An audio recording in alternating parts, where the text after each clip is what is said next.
somos niños, Sí. trabajamos con niños, ahora cuando llega a 12 años es como negro, pantalla en negro y nos volvemos a encontrar a los 20. Entonces, es una gran deuda. El primer gran desafío con el que nos encontramos es con una persona que está ahí sentada y que no tiene ganas de estar ahí. Una persona que está sentada enfrente nuestro y que probablemente no tenga ni idea de qué hacemos nosotros. O sea, cuál es el rol de un psicólogo. Presentación netamente psicoanalítica. La directora de la carrera era lacaniana, encima psicoanalítico, lacaniano, era estudiar otro idioma. A mí me encantan los idiomas, en ese entonces estudiaba alemán y yo decía esto, pero alemán le queda pero chiquito. Lo que me parece en lo personal completamente aversivo es encontrarme con clases, por ejemplo, en donde el profesor o la profesora habla completamente a un nivel inalcanzable para el alumno. Digamos, completamente difícil y usando terminologías y marcando de alguna manera esa diferencia entre yo estoy acá y ustedes están acá abajo.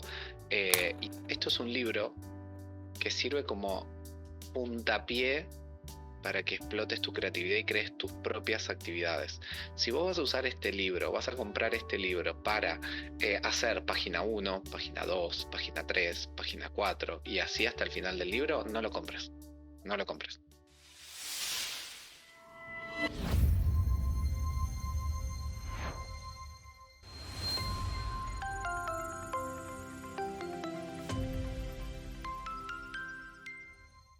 Adolescentes, el desafío terapéutico y la deuda pendiente.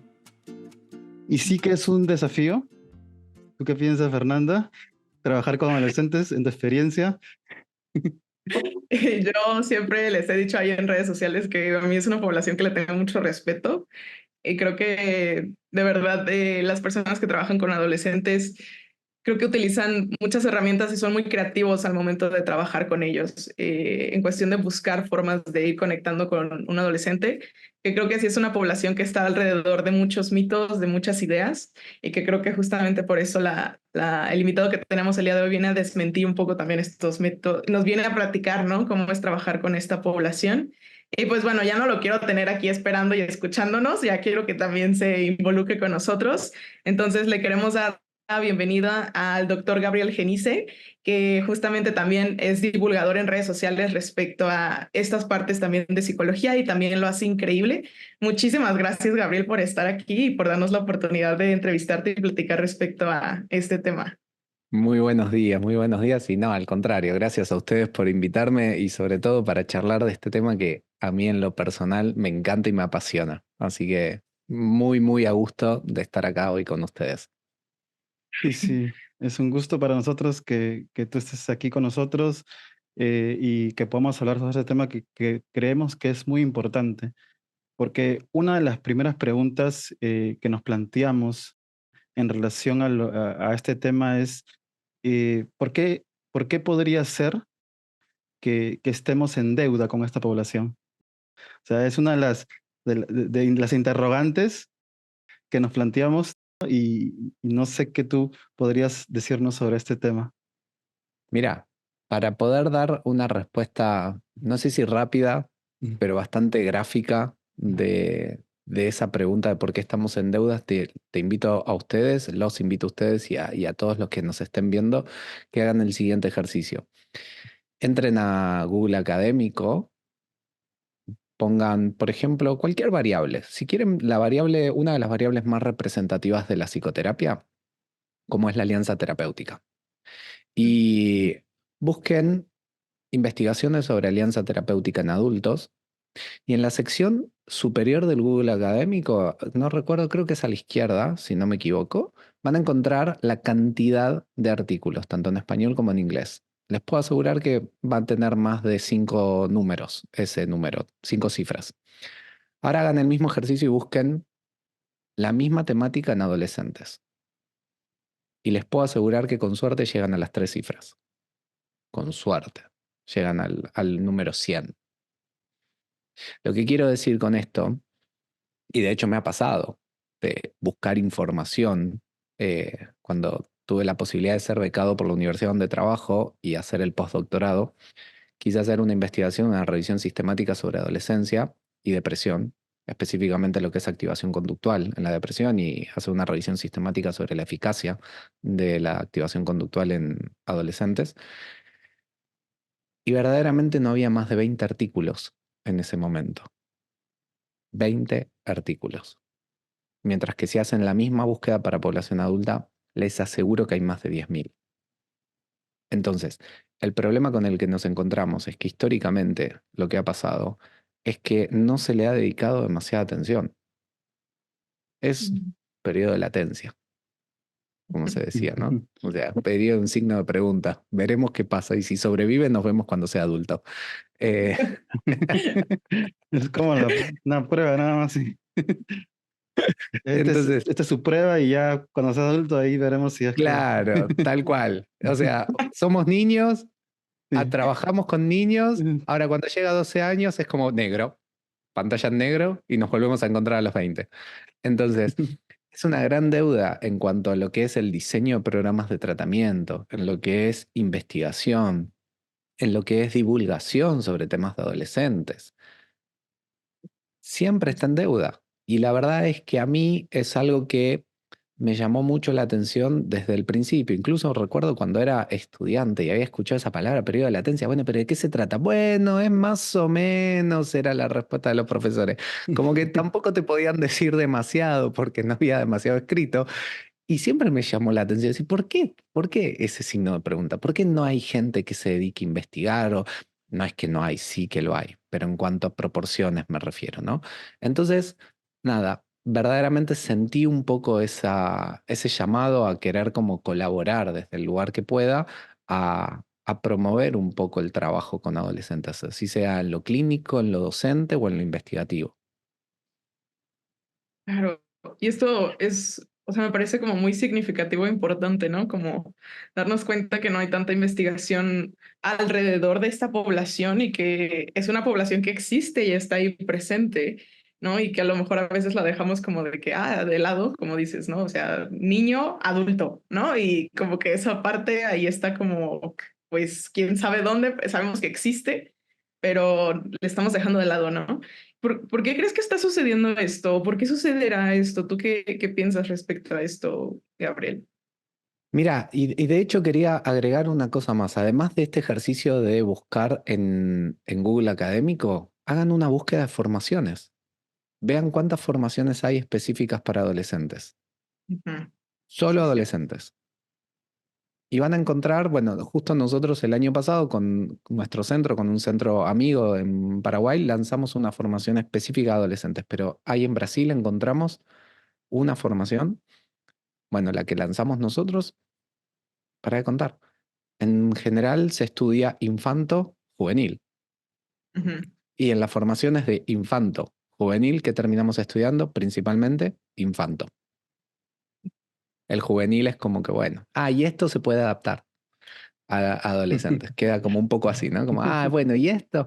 Y si nos ponemos a ver, son quienes sufren tasas, en cuanto a lo que es las tasas de salud mental, la adolescencia es una franja etaria que tiene indicadores de prevalencia de trastornos mentales altísimos y como suelo decir siempre, casi siempre inicio mis clases, sea el tema que sea en adolescencia, siempre inicio con algo parecido y es que entre los 14 y los 22, 23 años es donde se suelen dar los debut de todos los trastornos mentales.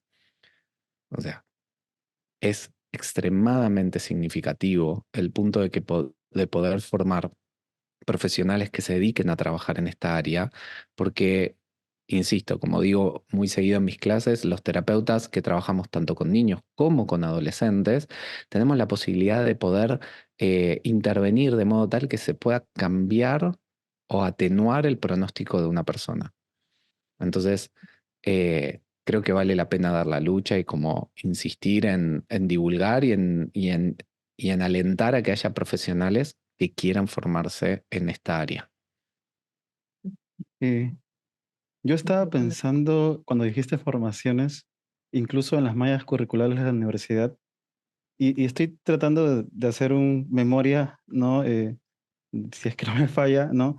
De no observar incluso dentro de la formación de pregrado, abordar de forma categórica, ¿no? Algunos cursos relacionados hacia adolescentes.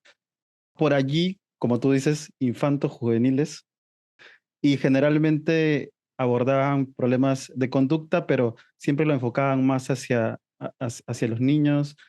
Y una pregunta que me generaba es, no sé, ¿será que este tipo o sea, el abordaje hacia ellos, ¿no? Hasta esta población, que para mí me parece muy importante, ¿no? Puede ser muy desafiante? ¿Qué opinas en relación a eso? En tu experiencia, ¿por qué resultaría no ser tan desafiante o difícil trabajar con adolescentes en terapia?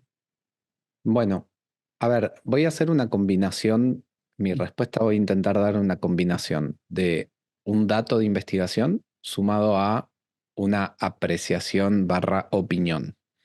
Em, en cuanto a lo que es investigación, lo que nosotros podemos ver es que en términos generales es la población que más llega a consulta derivada por otros. O sea, la motivación inicial de hacer terapia es muy, muy bajita.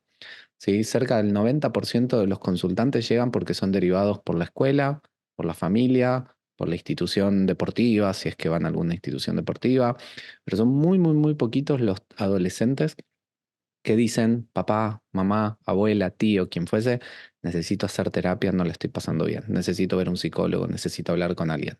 Son muy pocos, muy, muy pocos. Entonces, el primer gran desafío con el que nos encontramos es con una persona que está ahí sentada y que no tiene ganas de estar ahí. En segundo Ujú. lugar, una persona que está sentada enfrente nuestro y que probablemente no tenga ni idea de qué hacemos nosotros. O sea, cuál es el rol de un psicólogo, para qué está ahí.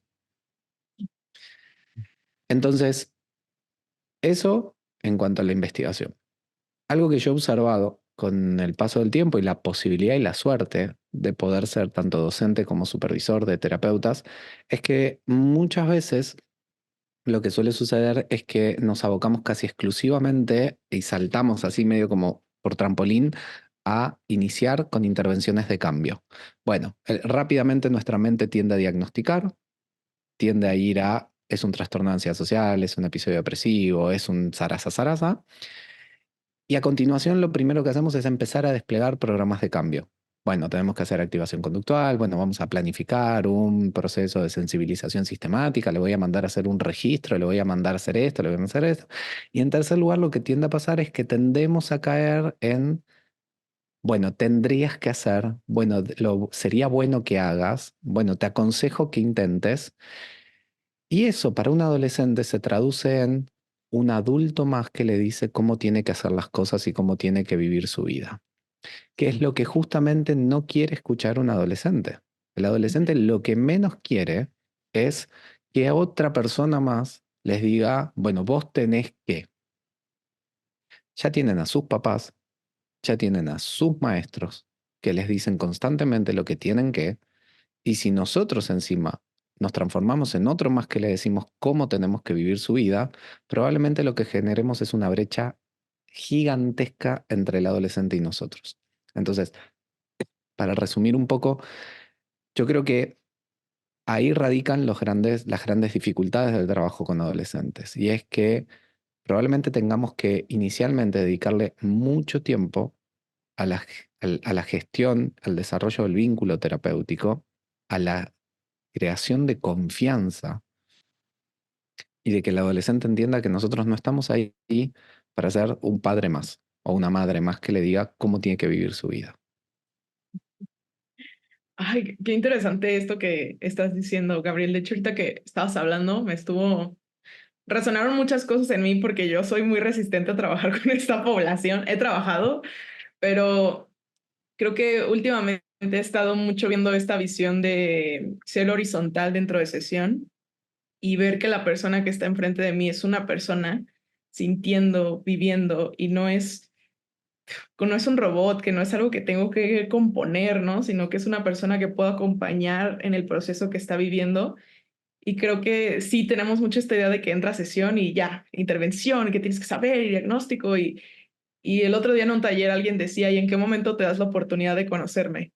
¿no? Y eso me pareció tan importante y tan impactante porque dije, sí, cierto, o sea, y creo que con los adolescentes es eso, o sea, no ponernos en ese papel de, es que tienes que hacer esto y tienes que hacer aquello, porque ya hay una sociedad que le dice constantemente cómo se tiene que comportar, qué tiene que hacer, y creo que llegue a este espacio terapéutico donde realmente, genuinamente nos podamos interesar por ellos y ser como aliados de ese proceso en el que están pasando, porque todos fuimos adolescentes en algún momento y se nos olvida que pasamos por ese proceso también y como que volverlo a traer a este momento me parece tan importante y creo que como retos hay, pero también me gustaría saber qué beneficios ha habido también de que tú trabajes con adolescentes, porque yo lo viví y fue como traen vida también, ¿no? O sea, te hacen ver la vida de diferente perspectiva, es algo nuevo y eso también es muy bonito, te hacen reír y son graciosos también, entonces como qué parte también bonita hay dentro de trabajar con esta población.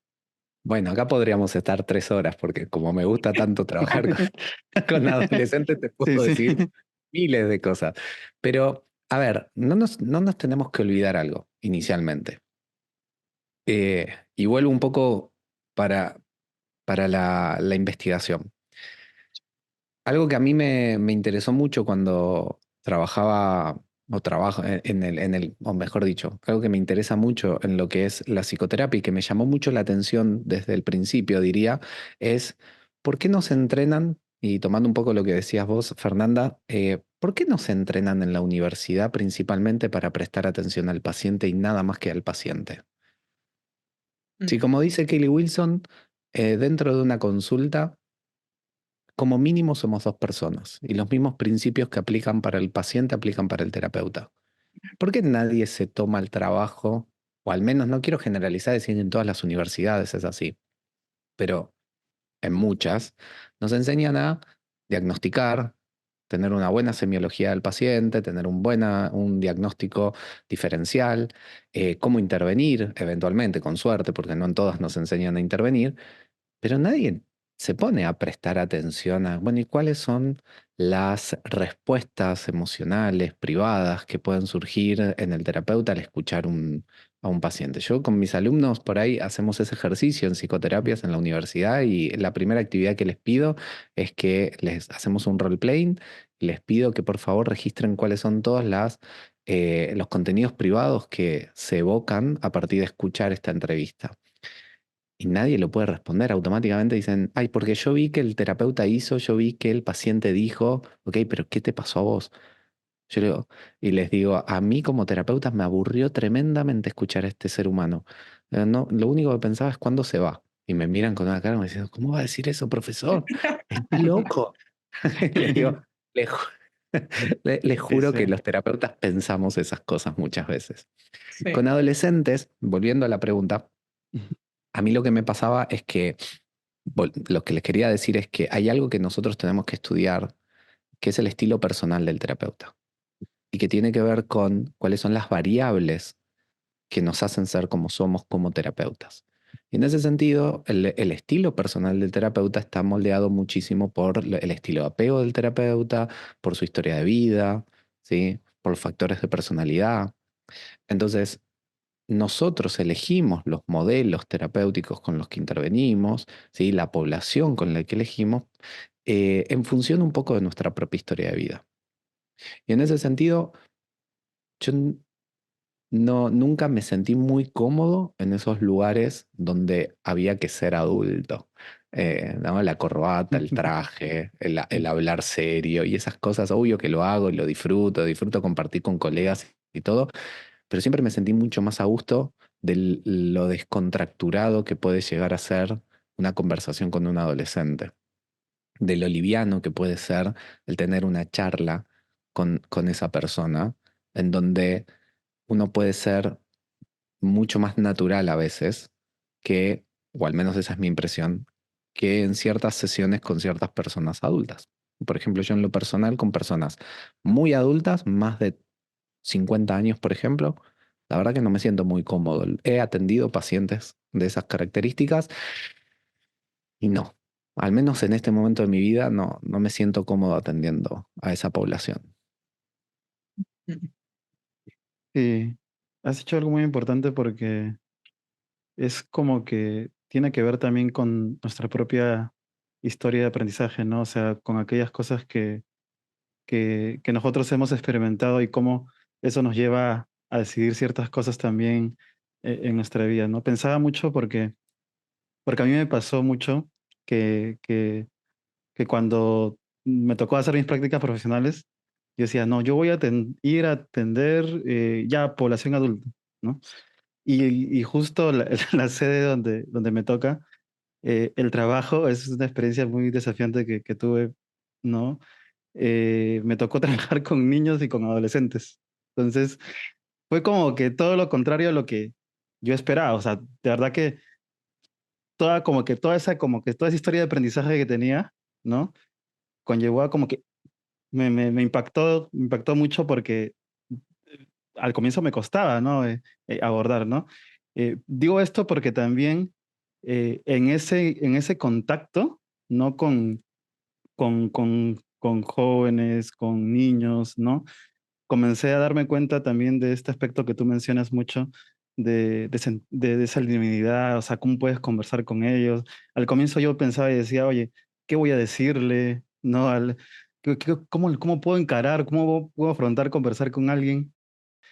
Pero todo ese año fue un aprendizaje constante para comenzar a conectar con esa población y yo no me arrepiento de ese tiempo porque de verdad fue muy significativo, ¿no?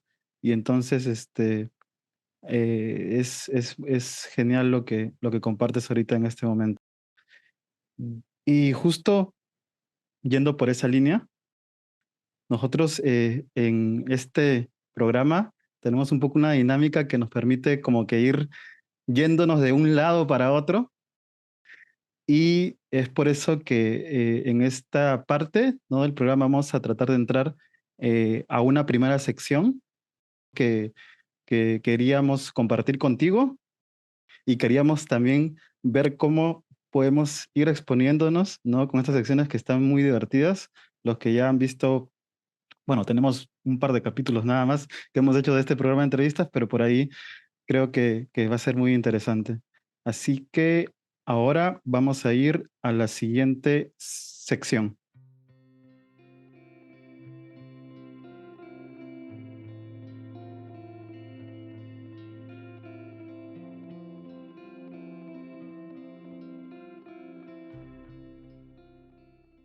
Pues bienvenidos a esta segunda sección que le llamamos Travesías de Gabriel, un espacio para conectar con nuestra historia de vida, en este caso con la historia de vida de Gabriel. Y para mí esta sección es una de las más significativas porque nos da la oportunidad de conocerte a ti, Gabriel, que estás aquí en este momento con nosotros.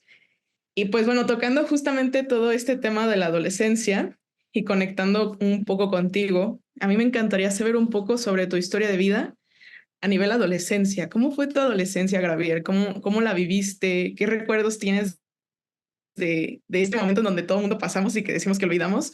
Pero para ti, ¿cómo fue vivir ese momento en tu vida? Mira, te cuento, por ahí necesito darte un poquito de contexto para que se entienda. Aquí, al menos en Argentina, cuando yo era adolescente, niño, era muy, muy frecuente que uno hiciera todo su recorrido académico en la misma institución. Mm. No es que todo el 100% de los niños hacían eso, pero era bastante frecuente. Entonces yo hice lo que era la educación inicial, el jardín de infantes, la educación primaria y la educación secundaria, así está dividido en Argentina, todo en una misma institución. Lo cual eso me llevó a estar cerca de 13, 14, 15 años en la misma institución, ¿no? Con prácticamente los mismos compañeros, obvio que va cambiando de nivel a nivel, pero prácticamente las mismas personas. Y aquí hay una diferencia entre lo que es la educación primaria y la secundaria, ¿no? Hasta los 12 años aproximadamente uno hace lo que es la educación primaria y a partir de los 13 hasta los 17 uno hace lo que sería la educación secundaria y ya después la universidad. Entonces, yo lo que recuerdo es que mi último año de educación primaria, o sea, mis 12 años, fueron bastante complicados, en el sentido de que no pasé un buen año, tuve compañeros que de repente se habían vuelto bastante hostiles hacia mí y viví una situación bastante cercana a lo que podría ser bullying, ¿sí? Eh, y entonces la verdad que finalicé esa etapa bastante mal, lo cual me llevó a iniciar una segunda etapa. Sabía que iba a cambiar de compañeros porque si bien pasaba a educación secundaria y cambiaba de turno, yo siempre hice la primaria, todo lo que es la educación primaria por la mañana y la educación secundaria yo la iba a hacer a la tarde, ¿no? Además porque odio despertarme temprano. Entonces por eso deseaba llegar el secundario y decir, ay, cuánto falta para poder despertarme a las 9 de la mañana. Eh, Estás Tachaba los deseando que días, se acabe lo ya. juro. Se lo juro, tachaba los días. Así que cuando llega el secundario, cambio en un 80% de compañeros, ¿sí? Y ahí verdaderamente cambió el asunto. Como les digo, inicié con un poco de miedo, en el sentido de que, bueno, con el fantasma de repetir otra vez el tema del acoso, las Mm, cargadas, nunca fue físico, sinceramente, nunca hubo un acoso físico de que alguien de pelearme, cosas así, pero sí mucho cargadas, cargadas, cargadas. Y la verdad que la pasé mal. Pero ya en lo que es mis 13 a mis 17, que es la adolescencia fuerte, la verdad que la historia cambió y yo tengo un recuerdo maravilloso de mi adolescencia. Tengo un recuerdo maravilloso de mi grupo de amigos, que es al día de hoy, con 37 años, nos seguimos viendo una vez por semana. Los mismos que nos conocimos a los 13, wow. nos seguimos reuniendo semanalmente prácticamente, o cada 15 días a comer, o ya ahora pasó la instancia en la que nuestros hijos son amigos de sus hijos, y entonces es como que sigue esa dinámica que es maravillosa y yo vivimos relativamente cerca todos, entonces como que nada, verdaderamente es donde se planta. Y yo siempre les digo a mis pacientes adolescentes que la adolescencia es una instancia en donde uno generalmente, no siempre es así, va a depender de cada país y de la cultura de ese país, pero es una etapa en donde uno hace amigos que tienden a perdurar en el tiempo. Entonces, en lo personal, la verdad que fue una experiencia maravillosa en donde pude hacer, como les decía, amigos que al día de hoy siguen estando presentes en mi vida. Disfrutaba de ir a la escuela, iba a la escuela con ganas, ya porque podía dormir más, pero también porque los profesores eran súper amenos. Era un lugar que me gustaba estar y formar parte. La escuela a la que yo iba incentivaba mucho eso, a que los chicos quisieran estar ahí. Y tengo las mejores experiencias de mi adolescencia. Qué bueno de verdad que haya sido de esa forma, ¿no? Pero pensaba en esa transición, ¿no? Un poco en esa transición en la que te costó un poco al principio y a ese momento. Y también todas las cosas que yo pienso en mi adolescencia también, y bueno, pensaremos todos los que estemos viendo este video en la adolescencia, todo ese tramo en el que vamos construyendo, ¿no? Construyendo lo que podemos ser, ¿no? Aunque claro, eso igual a lo largo del tiempo podemos co- eh, me- digo, corregirlo o moldearlo de acuerdo a lo que vayamos aprendiendo también, incluso en la adultez. Pero pensaba en este primer momento en el cual es como que, acá decían, ¿no? Es como una esponja en la que vas absorbiendo todas estas nuevas primeras experiencias, ¿no? Con ello. Y tú consideras, o sea, en esta etapa de la adolescencia, si tuvieras, ¿no? Por ahí que acudir, ¿no? A terapia. ¿Cuál hubiera sido ese como que enfoque o ese aspecto que tú pensarías, oye, yo creo que esto me hubiera ayudado un poco, ¿no? A pesar de que fue bueno, esto me hubiera ayudado un poco a mí a esto, ¿no? Y también ahí, por ahí, de, de, por ahí como diciéndolo, si, bueno, si necesariamente un adolescente tiene que ir a terapia por un problema o también para, de una forma, fortalecer algunos aspectos, ¿no? Como Ok, persona. ok. Mira, en primer lugar, si yo tuviera que responder a la pregunta que hubiese necesitado yo en ese momento, probablemente lo concentro fuertemente en ese momento, en ese año que no la pasé bien, porque Mm, después, honestamente, Fue una muy linda experiencia mi adolescencia. Lo cual no significa, no le diría algo al Gabriel adolescente de ese momento que estuvo buenísimo. En la primera etapa, tal vez lo que te diría es que hubiese necesitado es bastante validación y normalización de la experiencia. ¿Por qué? Porque el objeto de las cargadas en ese entonces era que yo tenía intereses por ahí diferentes a la mayoría de mis compañeros. ¿Qué significa esto? A mí nunca me gustó el fútbol, jamás. No me interesa, me parecía aburrido, me parecía como, ¿cómo puedo estar 90 minutos mirando una pantalla de gente corriendo atrás de una pelota? Es como que no le encontraba gracia, Claro. honestamente. No, nunca le encontré gracia. Entonces, no me gustaba el fútbol. Acá en Argentina es medio sacrilegio a veces que no te gusta el fútbol. Entonces, ¿cómo puede ser? Eso ya era un motivo suficiente para que me cargaran. Y en segundo lugar, desde muy chiquito me empezó a gustar mucho, no sé bien por qué, pero me empezó a gustar mucho lo que eran las danzas folclóricas argentinas, ¿sí? Lo que era la parte de la danza. Y empecé a estudiar y empecé a bailar y demás y demás. En la zona de Buenos Aires donde yo vivo, no es frecuente que un chico bailara danzas folclóricas. Si me iba a 50 kilómetros o a 30 kilómetros de distancia de donde yo vivo, que es la ciudad de Buenos Aires, ahí probablemente era mucho más frecuente y más común. Pero en la ciudad de Buenos Aires, no. Entonces ese ya era el segundo motivo de cargada. Como un chico de 12 años va a bailar. Era como, ¿qué? Entonces, ya con ese combo, yo muchas veces sentí en ese momento, recuerdo que era como un bicho raro. Era como, ¿cómo puede ser que a mí me gustaran estas cosas? ¿Por qué no me gusta el fútbol? Y estas cosas castigadoras que muchas veces nuestra mente nos dice, ¿no? De por qué no te amoldás a la norma, por qué no haces lo que todos los demás hacen, por qué no te gusta el fútbol, por qué no intentás jugar al fútbol al menos. Y obviamente como adolescente lo he intentado y dije, bueno, sigo al rebaño, pero no era lo que a mí me gustaba, lo que me interesaba. Y por ahí en ese momento hubiese necesitado más ese mensaje de, es normal que no te guste, hay millones de adolescentes que no les interesa el fútbol o qué sé yo, algo de ese estilo me hubiese venido súper bien. Y después, que eso fue el otro motivo por el cual me interesó también formarme en lo que es sexología clínica. La verdad que a mí inicialmente me empezó a como a llamar la atención y decir, a ver, estudiemos un poco de sexología. Además de que siempre me gustó la temática ya cuando era estudiante en la universidad, pero también un poco en relación en que la adolescencia, que es donde empieza a darse el desarrollo de los caracteres sexuales secundarios y demás, tanto en el hombre como en la mujer, muchas veces se vive con vergüenza, se vive con dificultad, ese desarrollo, ¿no?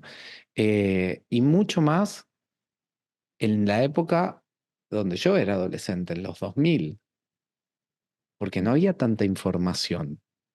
Mucho Claro. antes menos, ¿no? Pero en los 2000 no era tan frecuente que un padre o una madre se sentara con vos y te dijera, vení hijo, vamos a hablar, te va a pasar esto, te va a pasar esto es normal y ta, ta, ta, y ta, ta, ta. Era como, bueno, sobreviví, fíjate qué pasa. Y andá descubriendo vos solo el asunto. Y entonces me llamó mucho la atención de poder formarme en sexología, pero porque lo consideraba como una herramienta fundamental para poder acompañar a los adolescentes en ese proceso, que se vive a veces con vergüenza, se vive a veces con culpa, y entonces poder ayudarlos y acompañarlos de la educación sexual me parecía clave en este proceso. Entonces, lo segundo tal vez que hubiese necesitado más era alguien que me acompañara en todo ese desarrollo sexual típico de la adolescencia, que por ahí me iba encontrando con cosas que era como, wow, vergüenza. Eh, entonces, creo que esa hubiese sido la segunda cosa por la cual hubiese estado bueno tener a un terapeuta cerca. Y qué importante esto que nos estás haciendo y gracias por abrirte a platicar de estos temas que son tan importantes, incluso la parte de la sexualidad, que creo que al día de hoy sigue siendo muy tabú y sigue siendo muy castigada. Ujú. Siento que a lo mejor estas nuevas generaciones están siendo un poco más abiertas respecto a ello, pero todavía tenemos las otras generaciones donde nos enseñaron sobre sexualidad, sobre qué estaba mal y un poco ahí liado también la parte de la religión, ¿no? Que, bueno, tan siquiera yo lo veo mucho en mi país. En Claro. México todavía está súper fuerte y todavía hay mucha estigmatización a partir de esta visión. y que el adolescente puede sufrir mucho, incluso un adulto, por estas situaciones, ¿no? Y que bueno, pues al final del día, pues sí, trabajarlo también es importante, llevarlo de la mano. Y creo que justamente con todo esto que nos estás platicando, no sé si tenga que ver y me gustaría como ver si está conectado un poco el hecho de las cosas que viviste como adolescente, la cuestión de después ir creciendo, ir a la universidad. ¿Cómo llegaste a la adolescencia? ¿Cómo decidiste en algún momento decir, quiero trabajar con esta población? Que si no sé si tiene que ver con esa cuestión de que a lo mejor a mí me hubiera gustado que alguien me acompañara en ese proceso o tiene que ver con otras cosas que fuiste observando. ¿Cómo conectaste con esta población para decir, creo que esto, con ellos me quiero dedicar y esto es lo que quiero hacer profesionalmente? Mira, me pasó algo muy parecido a Junior. En la universidad, cuando iba estudiando, en la carrera de psicología donde yo estudié en una universidad que se llama Universidad de Belgrano, en Buenos Aires, y tenía una orientación netamente psicoanalítica. Eh, la directora de la carrera era lacaniana, encima psicoanalítico, lacaniano, era como, era estudiar otro idioma, era estudiar otro idioma. A mí me encantan los idiomas, en ese entonces estudiaba alemán y yo decía esto, pero alemán le queda pero chiquito al Lacan. Eh, y Em, la verdad es que tenía muy claro que quería ser clínico desde el principio. Y creo que la mayoría de los que estudiamos psicología ni sabemos que existen otros campos de aplicación cuando entramos a la carrera. Cuando ingresamos a la carrera, que alguien te hable de educacional o de laboral es como, ¿de qué está hablando esta persona? Em, Tenía claro que quería ser clínico, también tenía claro ya en segundo año, en la mitad de la carrera, que no quería estudiar psicoanálisis, que me parecía interesante, que era como, ok, está bueno para una lectura de verano, pero no me parecía como una cosa para aplicar. Lo veía demasiado complejo, demasiado rebuscado, como veía también que entre los psicoanalistas, cuanto más difícil hablas, más mejor sos, ¿no? Más reconocimiento tenés, entonces como que no va con mi estilo de personalidad en absoluto. Yo me identifico como alguien mucho más pragmático y la búsqueda de hacer sencillo lo complejo. Entonces, claramente el psicoanálisis no era para mí. Y también tenía claro que no quería saber nada con niñez ni con adolescentes. O sea, yo quería atender adultos, punto final. Había tenido clínica de niños en la carrera como materia psicoanalítica, ¿no? Había estudiado todos los autores franceses de psicoanálisis de niños que me parecían, no, ¿qué es esto? Em, entonces, la verdad es que no concebía la posibilidad de trabajar con infantos juveniles. Obviamente, ¿cuál fue el primer trabajo que tuve? Al igual que Junior, trabajar con un niño dentro del espectro autista. Lo acompañaba dentro de la escuela. Y autismo, todo lo que tenía que ver con el mundo del autismo, había tenido una sola clase en toda la carrera. O sea, lo que sabía de autismo era absolutamente nada. De conducta, menos psicoanálisis había estudiado. Entonces era desesperante el no entender qué hacer con ese ser humano que tenía enfrente y no sabía qué poder hacer para ayudarlo, porque tenía todas las conductas desafiantes que se les ocurran, estaban en ese momento, aparecían ahí. Y yo en la escuela encima acompañándolo. Y así fue como me fui en la necesidad de dar una respuesta de ayudar a ese niño que tenía 10 años en ese entonces. Me vi en la necesidad de empezar a ahondar y a estudiar y a profundizar y a conocer y a entender. Y así fue como me empecé a meter a estudiar autismo, TCC, a hacer cada vez más cursos y demás. Y ahí fui encontrando que, bueno, al trabajar en una escuela, también los directivos veían mi compromiso con el chico y veían también cómo el chico verdaderamente iba mejorando. Y entonces esa fue mi primer gran fuente de derivación, la escuela. Por lo tanto, mi población de repente, cuando empecé a hacer clínica, eran todos niños, porque las derivaciones venían de la escuela o de las escuelas cercanas. Entonces, de repente me vi que mi agenda de pacientes era el 99% niños y un adolescente, me acuerdo. Entonces, fue la profesión la que me fue llevando a mí a especializarme en este área, en esta franja etaria, y empecé a ver que lo disfrutaba, que me gustaba tirarme al piso a jugar, me gustaba descontracturar la sesión y no ser el típico psicólogo sentado en una silla enfrente de otra persona como, ajá, ajá, ujú, contame más, sino como que me gustaba la idea de moverme, de hacer cosas, de explotar la creatividad, de ponerme a trabajar con, no sé, con cola, con hacer maquetas, a jugar con la tablet y hacer esas cosas que me parecían como medios de aplicación de la psicoterapia súper interesantes. Y bueno, y así fue como me fui especializando. Y en adolescentes, perdón, termino porque la pregunta era con adolescentes, me fue llevando más también el hecho de, como el desafío, decir, ¿no hay nada escrito sobre esto? ¿Hay muy poco? Bueno, fíjate cómo yo voy a trabajar para crear cosas. Además del disfrute, ¿no? De trabajar con un adolescente y sentir que me enseñan muchas veces más ellos a mí que de lo que yo les puedo enseñar, o de los que podemos trabajar. Em, y también me conmueve mucho la vulnerabilidad que tienen en el momento en que uno logra atravesar esa barrera inicial de la resistencia, o de la reactancia. Podés ver esa vulnerabilidad de decir, no sé qué tengo que hacer con mi vida. Y eso me motiva mucho. Y has dicho de verdad muchas cosas, algunas conecto en el sentido, o sea, cuando un consultante adolescente, ¿no? Comienza a abrirse o a mostrarse más, a confiar y a mostrar toda esa vulnerabilidad, pues también somos humanos, ¿no? O sea, también somos personas dentro de la sesión y es como que va conectando con, con algunas experiencias o también de verla del contexto, ¿no? En el que puede estar viviendo este adolescente, ¿no? Porque digamos que ahí hay como que muchas variables que tienen ellos y es como que, oye, hay algo que hacer con esta población, hay algo que hacer que creo que es importante y de verdad me alegra mucho que lo hayas visto de esa forma también porque es demasiado impactante el trabajo en este caso con adolescentes, ¿no? Y hay algo Mm. más que dijiste en relación a aquí no se ha hecho nada, y creo que por ahí va, la pregunta va conectada con esa respuesta. Aquí no se ha hecho un poco mucho, y es como que hay que hacer algo aquí, ¿no? Hay que hacer algo, ¿no?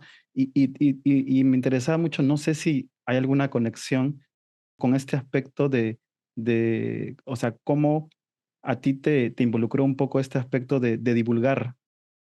Ya te conocemos, por ahí te conocemos mucho, te seguimos en las redes, y este aspecto de divulgar y un poco de mostrar lo que hay, ¿no? Y también lo que tú has hecho, o sea, yo valoro de verdad el trabajo que realizas, ¿no? Desde la investigación, desde la divulgación, yo creo que es muy importante, no dejes de hacerlo nunca, ¿no? Bueno, hasta donde se pueda, pero Claro. no sé cómo, hasta donde se pueda, ¿no? Nueva regla desbloqueada. Sí, tienes razón. Hay que detenernos también un poquito algunas veces.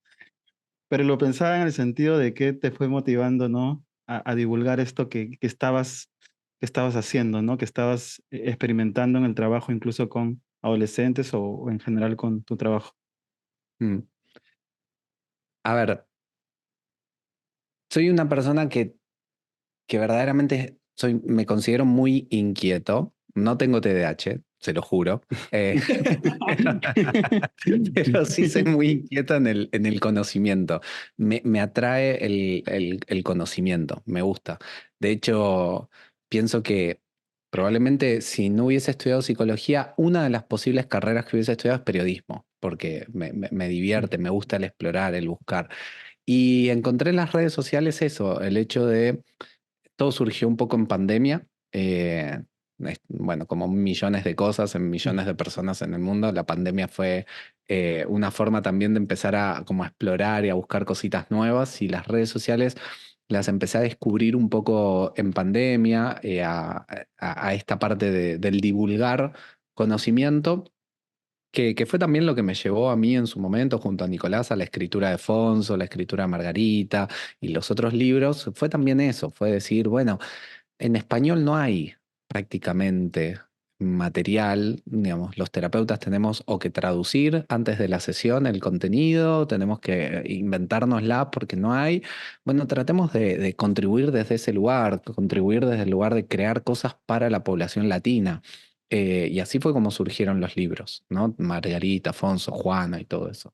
Em, entonces, me interesa, me divierte la parte del divulgar.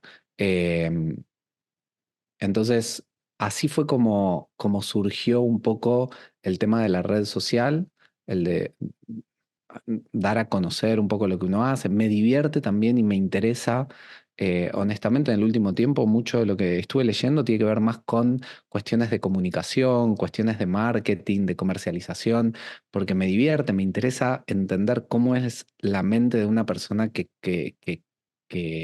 consume cosas. ¿No? Que compra, que va al supermercado y por qué compra una marca y no la otra. Esa parte también, la psicología del consumo, del dinero y demás, me interesa, me parece divertido. Entonces, en el último tiempo estuve leyendo mucho y también, honestamente, en las redes sociales hago un poco de experimentos también de eso, de lo que voy aprendiendo, de lo que voy leyendo, así, a ver cómo funciona esto, pero es más por intriga que otra cosa. Así que por eso uso las redes. Y qué increíble que puedas tener como esa visión tan divertida, porque creo que es divertida, o sea, es diversión, ¿no? Al Sí, final, creo que sí puede ser un trabajo, porque sí creo que es un trabajo estar en redes sociales, porque es también meterle tiempo, el estarle dedicando, pero también es como una forma también incluso de reforzar el conocimiento, ¿no? Ahorita que me dices como que lo aprendo y lo pongo aquí en práctica como para ver cómo funciona, y eso me parece súper, súper chido. Y qué bueno que creo que tienes una forma muy, pues muy noble, ¿no? De transmitir el conocimiento. Digo, yo también que te sigo en redes sociales, lo veo y digo, o sea, siento bonito al ver tus videos, siento bonito al leer lo que expresas, porque me toca estar, ¿no? Justamente envuelta en todo esto de redes sociales, que también me muevo mucho por ahí, y de repente me toca ver contenido muy aversivo, contenido muy desagradable dentro de esto mismo. Y como que ver estos contenidos como el que tú haces es un respiro, les digo, y eso es algo que hace como que me intrigue un poco más de decir, ok, ¿y ahora qué, de qué va a hablar y de qué va a escribir, ¿no? Y esta parte como divertida, ¿no? Que creo que es lo que hace falta en la divulgación de la psicología, que no todo sea súper serio y que es que tiene que ser así, así, así, así, ¿no? Sino como que pueda ser más abierto. Y creo que también, no sé, no sé si pudiera haber ahí una relación como incluso por el tipo de terapias que hacemos, en estas terapias más contextuales, conductuales, sí, pero que siento que tienen como esta apertura, esta humanidad, ¿no? Que eso me encanta que también dice Fabián Maero, ¿no? De que es que son más sí. humanas y de que hace falta esa parte, ¿no? De volver a conectar como humanidad con este dolor, con esta conciencia de que nos duelen y hay cosas importantes y transmitirlo de esa forma a la sociedad en general, tanto a psicólogos como a no psicólogos. Me Mm. parece increíble y creo que lo estás haciendo increíble. O sea, a mí me gusta mucho tu contenido porque lo Ah, siento, muchas gracias. diríamos, muy apetitivo, muy apetitivo realmente, y que creo que hace falta que sigamos divulgando como cada quien con su propio estilo, pero con esa Total. visión incluso como de diversión, como hay que divertirnos, hay que aprender en conjunto y no tanto desde, no, es que tiene que ser así, que tiene que ser así, que tiene que ser así, como que, no lo sé, me agrada mucho más como esta idea y que muchas personas conectan a través de eso, ¿no? Y me parece increíble. Sí, hay dos cosas que también les puedo compartir. La primera es que honestamente también surgió como un ejercicio de exposición, porque a decir verdad soy bastante tímido, y en ese sentido dije, no, esto puede ser un buen ejercicio de desarrollo personal también, el hacer, el exponerme. La primera vez recuerdo cuando hice un reel y me grabé a mí, fue como... transpiraba como un impresionantemente. Decía, Dios, ¿no? Y lo publiqué y fue como todos los pensamientos catastróficos que uno puede tener en su mente. Y fue un lindo ejercicio de exposición, honestamente. Entonces también estuvo al servicio de eso. Y coincido en un 100% lo que decía Fernanda. La verdad que a mí me parece, si hay algo que me parece en lo personal completamente aversivo, es encontrarme con clases, por ejemplo, en donde el profesor o la profesora habla completamente a un nivel inalcanzable para el alumno. Sí. digamos, completamente difícil y usando terminologías y marcando de alguna manera esa diferencia entre yo estoy acá y ustedes están acá abajo, y no hacen ningún esfuerzo por que la otra persona te entienda. Digamos, me parece, algo que en esta parte de ser inquieto, lo que hice fue la formación docente, o sea, yo soy profesor en psicología. Y hay algo que siempre, lo que más aprendí en esa formación es que el que está enfrente y está haciendo un curso y está abonando un dinero y invirtiendo para capacitarse, justamente es porque no sabe, justamente es porque necesita aprender. Y si vos de repente te pones acá arriba y hablas en lo más difícil que vos puedas para solo reforzar, autorreforzarte, eh, hay algo que no estás haciendo, que no estás haciendo como docente, estás fallando como docente. Entonces, sumado a que tiene mucho que ver con mi estilo y por eso también elijo trabajar con la población que elijo, siempre busco eso, siempre busco que sea lo más accesible el conocimiento posible.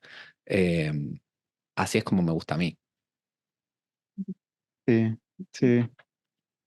Sí, o sea, hay algo último que has dicho que a mí me parece muy importante, que bueno, justamente en este aspecto de aprendizaje, y eso lo aprendí nuevamente mucho con niños y con adolescentes, porque ahí tú intentas como que explicar las cosas de forma un poco, quieres intentarlo a veces explicar un poco técnico y eso no funciona, ¿no? Ya, Eso no es, diría, no es un estímulo reforzador, ¿no? Para un niño, para un adolescente, y no sabes cómo aumenta o cómo te ayuda a ti mismo como persona a aumentar esa capacidad de creatividad, digo yo, ¿no? Para usar todos los elementos que están en juego en ese momento, ¿no? Para ponerte a ese nivel, claro. ¿no? Y justo eso también, cómo uno lo puede ir trasladando a la enseñanza, ¿no? Y de hacer lo mismo, porque es muy probable que, no sé, y ahí te lo planteo de forma general, ¿no? Que muchos profesionales no tengan esta formación inicial en este tipo de enfoques, ¿no? Terapéuticos. Y yo me pongo a pensar en ese sentido, ¿no? O sea, ¿cómo puedo comenzar a explicarle estos aspectos, ¿no? A esta población, a estas personas, ¿no? Psicólogos que probablemente trabajarán con adolescentes o no, de acuerdo a cómo yo impacte en sus vidas. Y sí creo que me parece muy importante que se trabaje de esta forma, ¿no? O sea, en el que no estamos así, ¿no? Si no estamos así, todos estamos en este aprendizaje. Incluso la oportunidad de que, por ejemplo, he tenido algunos aspectos de grupo de estudio, cosas así, y en la que cuando estamos así al mismo nivel, sí, hay aspectos que uno puede enseñar, pero también hay una retroalimentación porque uno va aprendiendo de las experiencias de los compañeros, ¿no? Y bueno, Totalmente. no sé, allí Sí. cómo tú lo Nosotros, por ves. ejemplo, en las supervisiones en el Mm, centro que dirijo, nosotros cuando nos juntamos a supervisar, hay terapeutas de todos los niveles de formación, terapeutas que hace un mes terminaron la universidad, terapeutas que hace 10 años que terminaron la universidad y que tienen un recorrido y demás. Y cuando nos juntamos a supervisar, hay muchas veces en donde yo llego y digo, chicos, tengo un caso que quiero supervisar con ustedes. Y les cuento yo mi caso y les pregunto y les pido feedback. Buscamos siempre tener por ejemplo, en supervisión, una supervisión lo más horizontal posible, porque es es mentira, y hay bastante investigación sobre esto, no es que yo pienso que es así. Muchas veces nos escudamos detrás del yo tengo tantos años de experiencia. ¿Cuántas veces escucharon decir, ah, no, pues yo tengo 30 años de experiencia, a mí la experiencia me avala? Es cierto, Mm. la experiencia te otorga un montón de conocimiento, te otorga un montón del know-how, pero también hay un montón de vicios que vas sumando a los años como terapeuta. Y hay un montón de cosas que dejas de hacer como terapeuta por la experiencia. Entonces, terapeutas nobles tienen virtudes que son muy válidas y que apoyan al proceso terapéutico, así como hay terapeutas con muchísima experiencia que también aportan cosas. Pero en definitiva, a la larga no hay uno que sea mejor que el otro. Y eso está claro en la investigación. Sí, claro, ¿no? O sea, y creo que todos estamos como al mismo nivel otra vez, ¿no? De independientemente en donde estemos, claro, a lo mejor unos con más experiencia, otros con más conocimientos, otros con otras ideas, pero al final somos personas, ¿no? Que estamos Tal cual. compartiendo y tratando de ayudar a otras personas y Ujú. que creo que no es lo más esencial, ¿no? Bueno, tan siquiera yo lo percibo así, de quién es mejor o quién es menor, sino cómo nos apoyamos entre comunidad, ¿no? Incluso de Ah, psicólogos total. para poder realizar lo que creo que puede ser más importante, que es generar impacto en la otra persona, ayudarlo a tener esa vida que busca y eso que quiere, ¿no? Que creo que al final eso es como uno de los objetivos que tenemos, ¿no? Dentro de sesiones o como clínicos al final del día.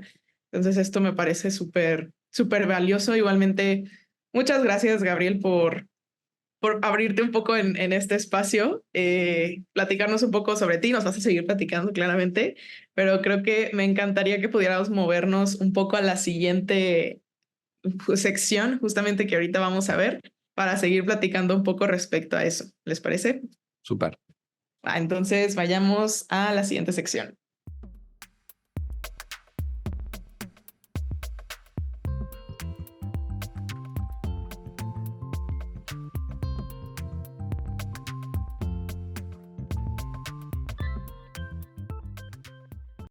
Muy bien, como habrán visto, vamos a pasar a la siguiente sección y esta sección a mí me parece genial y sobre todo me parece genial que la hayas elegido, Gabriel. De verdad que me interesaba que alguien por ahí pueda ir con esta sección. Esta sección se llama Función Cinemática y, y la idea de este espacio es como que analizar, ¿no? A un personaje favorito o algo que tenga que ver relacionado al cine, ¿no? O a este aspecto que tiene que ver con un poco con el arte. Pero hace un momento dijiste algo que me dijo, oye, creo que por ahí puede ir. Y tiene que ver con estos libros que tú has hecho de algunos personajes. Sí que me interesa, me causa mucha curiosidad. De verdad que yo, te soy honesto, yo no he leído aún esos textos, pero me gustaría saber, ¿no? De repente, alguno de esos personajes, con qué finalidad fueron desarrollados, un poco analizar cómo se fue dando, ¿no? El desarrollo de estos personajes, ¿no? Por ahí algunos que tengas y de ahí por ahí algún otro aspecto más. Pero adelante. Dale, perfecto. Bueno, un poco ya lo mencioné, pero para introducir les cuento, la idea de escribir estos libros, ¿sí? Que son más de aplicación, después contamos con libros teóricos, pero en principio estos tres libros que son más de aplicación con un consultante, son guías de intervención, surgieron un poco con este espíritu de poder promover y de poder apoyar y de poder contribuir al desarrollo de la psicoterapia en idioma español. Y eso, como que el chip ahí, la semilla surgió en, me acuerdo patente, estábamos en el año 2016 en el octavo Congreso de TCC Internacional, estaba en Australia, y estaba el stand, bueno, igual obviamente un país de habla inglesa, pero estábamos en los stands, los distintos stands de las editoriales, todo en inglés, sí, pero cuando iba a Infanto Juvenil había como pilas y libros y libros y libros de cosas en inglés, y eso me llevó a reflexionar y decir, bueno, ¿y en español qué tenemos? Mira, como signos de pregunta. Y cuando yo repasaba un poco mi práctica clínica era agarrar el libro X en inglés, traducirlo, preparar la ficha, preparar la actividad y después aplicarla. Y entonces era como, ¿por qué no tenemos esto? Y volví, recuerdo, de ese viaje, ya empezando a diseñar en la cabeza esta idea de Fonso, que no se llamaba así, era un monstruo y punto final, y cuál era la dinámica y la lógica. Y así fue como surgió inicialmente el libro Fonso está furioso, que bueno, su nombre lo dice, es la historia básicamente de un monstruito que cae en una isla, que aparece y lo descubre un guardabosque, y a partir de ahí, de ese monstruito que no se sabe de dónde viene, tienen serios problemas para regular su ira y entonces el guardabosque le va enseñando a Afonso distintas intervenciones y actividades para poder aprender a regular sus emociones, a poder tener respuestas más adaptativas, etcétera. Entonces, la idea es que siempre el guardabosque le enseñe una actividad y el niño haga la actividad a continuación, ¿no? Entonces, así vamos repasando como toda la línea de intervención para la regulación de la ira en niños. Lo mismo, dicho un dato de color, el nombre Fonso fue elegido por nuestros pacientes. Habíamos hecho como una especie de sorteo en donde todos los chicos pusieron su nombre en una cajita y ese día sacamos así y apareció Fonso y fue como listo, queda Fonso, así se va a llamar. Lo mismo sucedió con el segundo libro, que fue Margarita, la Temerosa, que es de la misma saga, de la misma historia de Fonso, mismos personajes, salvo que se incorpora un nuevo personaje que es Margarita, que el problema que tiene es que tiene mucho miedo a prácticamente todo. ¿Sí? Es una lechuza que tiene miedo a salir, miedo a estar con amigos, miedo a que le pase algo malo en la isla, etcétera. Y bueno, la misma dinámica. Jorge le va enseñando a Margarita junto con Fonso a nada, a cómo poder afrontar de diferentes maneras todos sus temores, ¿sí? Y en ese sentido, ese libro aborda todo lo que es el espectro de la ansiedad en niñez. Y por último, el libro de Juana, el que se llama El diario de Juana, que ese ya es orientado a adolescencia y que lo escribimos en pandemia en 2020 junto a Nicolás y el objetivo de ese libro es relatar la historia en primera persona de una adolescente con depresión y ella en su diario personal lo que hace es ir contando eh, día a día cómo es vivir con depresión siendo adolescente y todas las intervenciones ella va relatando todo lo que su terapeuta, se llama Martín, le va contando y los ejercicios que le va dando para hacer para poder ir superando o para poder ir atravesando esta depresión. Y básicamente el libro tiene la misma dinámica, ¿no? Donde Juana te cuenta lo que hizo y lo que le recomendó hacer Martín, te muestra cómo lo hizo ella y al lado está el espacio en blanco con la dinámica para que lo hagas vos como paciente. Sí, es una guía. Básicamente este libro lo que hace es seguir los lineamientos del programa de activación conductual para la depresión en adolescentes y lo que hicimos también fue incorporar aspectos de ACT, aspectos de FAP adaptados a adolescentes. Así que así fue como surgieron los libros. Y qué interesante, creo que justamente iniciando esta aventura, ¿no? Que ahí fue básicamente llevándote a todo esto, donde te das cuenta que muchas cosas, y al día de hoy creo que sigue pasando, casi todo está en inglés, o incluso en algún momento decíamos, ¿no? Casi muchas de las investigaciones que se hacen son en otros países, como Estados Unidos, Europa, ¿no? Y hay muy pocas en Latinoamérica y creo que también expandir esa parte aquí, traerlo al español, porque somos muchos terapeutas hablando en hispanohablantes, ¿no? Que de repente nos hace falta todas estas herramientas y que tengo también como una duda porque creo que estos materiales me parecen muy buenos en estas poblaciones, que creo que se pueden utilizar súper bien, pero también creo que a veces pudieran servir incluso en poblaciones como adultos, ¿no? Como esa parte creativa, porque creo que a veces de repente los dejamos de lado, una vez más, ¿no? Como que, no es que solamente eso se utiliza con niños. Y yo, pero ¿por Ujú. qué no también se puede utilizar con adolescentes? ¿Y por qué no también se puede utilizar con adultos? ¿No? Como obviamente se tendría que adaptar un poco también a esas poblaciones, pero creo que para mí la parte de la creatividad dentro de terapia me es súper importante. Creo que los terapeutas somos creativos en sí mismos, ¿no? Porque siempre estamos buscando como formas de que la persona de enfrente nos entienda, de ir llevando ciertas situaciones, ¿no? Entonces siento que la creatividad es algo importante dentro de terapia, pero que de repente yo veo ejercicios para niños y adolescentes que digo, guau, ese ejercicio me súper serviría con un adulto incluso, ¿no? Ah, claro. O es como esa parte, no sé si se pueda, como estas herramientas, incluso de niños que también pueden servir para adolescentes, ¿no? Porque pues al final es divertido, o sea, es divertido y uno lo disfruta haciéndolo. Y no solamente creo que uno como terapeuta lo disfruta, sino también el consultante lo puede disfrutar, decir, dejemos estas partes de que ser súper profesionales y otra vez estas ideas de que tenemos que ser así, así, así, como que abrirlo un poco más en ese Claro. sentido. Pero no sé qué piensas respecto a esto, Gabriel. Mira, te robo, va, a ustedes no, sino le robo a Stefan Hoffman una frase que él encuñó en un libro, incluso, diciendo que la psicoterapia es una combinación de arte y de ciencia. El Sí, psicoterapeuta tiene que necesariamente, yo creo que es uno de los requisitos de ser psicoterapeuta, es ser creativo o alentar o explotar la creatividad.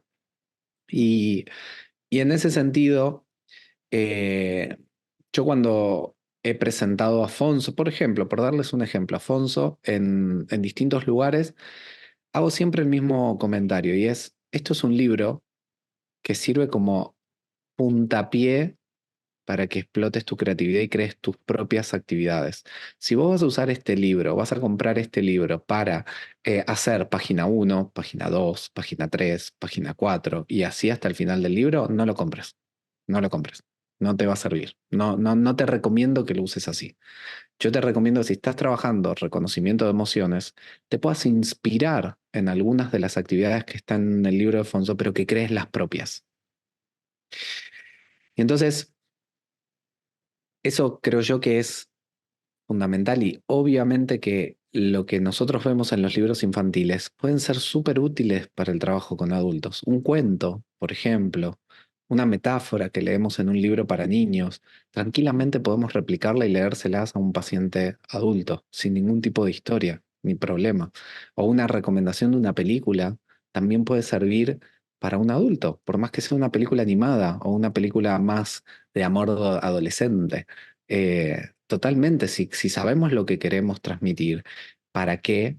No hay ningún problema poder utilizarlo. Lo que me parece muy importante es que esto no se transforme en un libro de recetas. Ah, con esta población tengo que hacer esto, con esta población tengo que usar esto.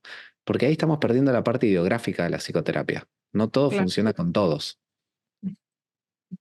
Sí, completamente, o sea, has apuntado a algo que es muy importante, porque sí puede por ahí haber como que una tendencia a usar un libro, un manual como una receta, ¿no? O como que esto es para depresión, ¿no? O esto es para, no sé, y así, por ahí, ¿no?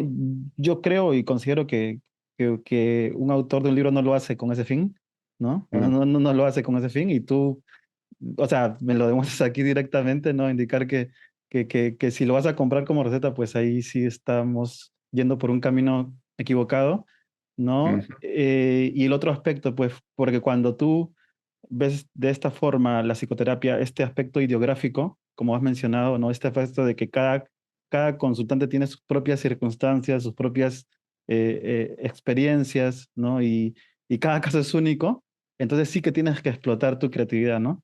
O sea, sí que tienes que comenzar a ir hacia ese aspecto en el cual uses, crees, ¿no? O sea, en base a tu historia de aprendizaje, en base a algo nuevo que averigües o que investigues, crear algo específicamente para esa persona que tienes al frente, ¿no? Que es única y que tiene sus propias circunstancias y que en la medida que sientas ese espacio terapéutico como un espacio en el que también conversan dos personas, vas a poder entender, ¿no? No un espacio en el que te estás preocupando, ¿qué hago? ¿Qué hago ahora? ¿Aplico este protocolo? ¿Aplico esto? tal cual. ¿No?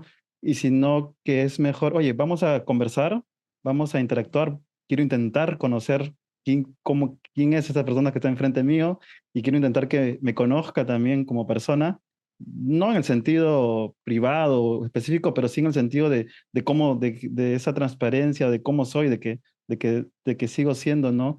Esa persona y a mí me parece muy interesante, ¿no? Yo, Eh, de hecho, esta anécdota la cuento porque es una de muchas más, pero a mí en un tratamiento con un adolescente con problemas que tenía muchísimos problemas de ira, René y Residente de Calle 13 fueron mis mejores aliados. Hice todo el tratamiento con Calle 13, todo el tratamiento, todo, desde la primera hasta la última sesión, siempre era recurrir a una canción de Calle 13. ¿Por qué? A mí me gusta Calle 13, puede ser. Pero era el paciente, era fanático, no había momento en que no llegara René o Residente a Buenos Aires, que vaya corriendo al aeropuerto y que lo vaya a buscar y que vaya a todos los recitales y que se sacara fotos y no sé qué. Y fue como, ok, vamos a leer letra por letra de cada una de las canciones, a ver de dónde me agarro para crear un programa de tratamiento en función de estos señores. Y así fue. Ay, ahorita que acabas de decir esto me acordé cuando estaba más newbie, ¿no? Que decimos que apenas estaba introduciéndome a todo esto. Justamente es que no recuerdo quién fue. No me acuerdo, un terapeuta que también decía, ¿no? Es importante que el terapeuta sea abierto a conocer más cosas del mundo, porque eso le ayuda a entender la persona que está enfrente, ¿no? O sea, como por ejemplo esto, en este momento en donde tú dices, bueno, a la persona de enfrente le gusta Calle 13, pero a mí no lo voy a escuchar porque a mí no me gusta y no me interesa, ¿no? Pero no se trata como de eso, sino como yo es algo que yo me acuerdo que en la universidad yo peleaba mucho a mis compañeros porque les decía, es que ábranse más a escuchar cosas que incluso no les gusta, porque en algún momento eso les puede ayudar a conectar con un consultante. Y justamente me pasó con, en temas musicales yo soy súper abierta, me encanta la música en general, ¿no? Mm. Y en su momento estuvo muy de moda BTS, ¿no? Y entonces yo decía, ok, a ver, vamos a ver, terminé haciéndome también súper fan, pero justamente con una consultante tenía las letras y yo sabía qué significaba, ¿no? Y entonces hubo una canción que iba de acuerdo a lo que ella estaba viviendo y entonces vamos a revisar esta canción y ayudó bastante, ¿no? Claro. O sea, como que esa Mira, parte me parece súper increíble que lo podamos utilizar a nuestro favor y abrirnos a la experiencia tal igualmente. cual. Si durante 2020, 2021, 2022 no siendo terapeuta adolescente, no aprendiste qué es un otaku, no aprendiste qué son los diferentes tipos de K-pop. No sé qué hiciste en el consultorio. Realmente no sé qué habrás hecho. Porque si no aprendiste qué es BTS, no aprendiste, no viste alguna serie, un K-drama o algo así, Sí, bueno, me parece que hay algo que te perdiste. Sí, completamente. sí, completamente. Sí, sí, o sea, ese aspecto me ha pasado, o sea, incluso, o sea, como te dije al principio, hay como que un aspecto de no, que hay cosas o sea, te digo literal, o sea, cada cierta cantidad cada año, digo, cada cierta cantidad de veces, es como que tienes que, oye, a ver, actualizarte y a mí me gusta es demasiado para mí divertido esa experiencia con los adolescentes de conversar sobre algunos temas que les interesan y lo comentan con una pasión, de verdad y Ujú. por ahí te vas agarrando de eso para conectar con su experiencia propia y cómo eso puede llevarlo, pues, a la práctica, ¿no? En su vida, ¿no? Bueno, es Mm, que, y aprovecho mm, esta sección mm, para hablar sobre esto. Yo hace un tiempo hice un posteo justamente en redes sociales en donde hablaba de lo que son los mediadores en psicoterapia. Y en el caso del trabajo con adolescentes, muchas veces utilizamos prácticamente las sesiones con adolescentes, con niños también, ¿no? Pero con mm, adolescentes en particular, utilizamos eso, utilizamos algún elemento que nos sirva como mediador entre el adolescente y nosotros para poder llegar y utilizarlo como puente para lograr nuestros objetivos. Entonces, es muy frecuente que con un adolescente, si es presencial, por ejemplo, merendemos, tomemos algo, tomemos un café, bueno, nosotros los argentinos tomamos mate, tomar mate o comer algo, o mirar una serie, o mirar un capítulo, o estar pensando mientras estoy tirado en Netflix mirando series, decir, uy, esto lo podría usar con este paciente, o esto se lo podría recomendar. Así como les contaba esto de Calle 13 hace no mucho con un adolescente que le gustaba mucho la música electrónica, también, digamos, encontré una frase de un DJ que se llama Avicii, que tenía distintos temas. Esta frase, tú, mirá, quiero que escuches esto, la escuchamos juntos en sesión. A ver, ¿qué opinas de esto que acaba de decir esta canción? ¿Por qué pensás que la seleccioné te la quiero compartir a vos? ¿No? ¿Porque tengo que rellenar horario hasta que se termine la sesión o porque hay algo que se me ocurrió para que trabajemos? Entonces, el mm. humor siempre se utiliza en el medio. Si no podemos utilizar el humor con adolescentes, es muy difícil, en todo caso, poder llegar a conocerlo. Completa. Sí, definitivamente. Y uno lo disfruta también, la verdad. Uno lo Totalmente. disfruta viendo eso y analizando y checando y abriéndote a nuevos campos pues sí, nada más como para experimentarlo y conocerlo, ¿no?